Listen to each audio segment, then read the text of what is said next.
माझे गुरुजन वर्ग आणि समोर उपस्थित आपल्या देशाचे भविष्य घडवणारे माझे मित्र मैत्रिणी सर्वांना माझा नमस्कार.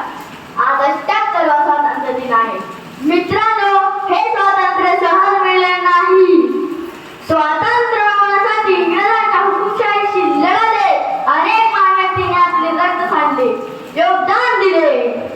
याची जाणीव आज आपणास आहे का?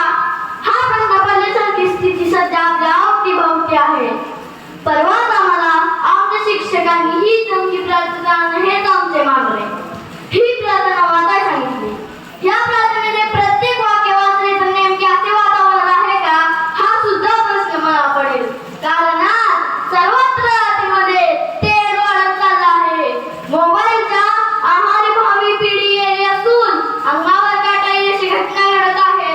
आपण आता ठरवायची वेळ आहे की ऑलिम्पिक मध्ये भारताचं नाव जगात गाजवणारे मनू भाकर सौम्य दुसरे व्हायचे की मोबाईल गेमच्या आहारी जातीवर इमारतीवरून उडी मारायची. आपल्या भारतीय क्रिकेट टीमने वर्ल्ड कप जिंकल्यानंतर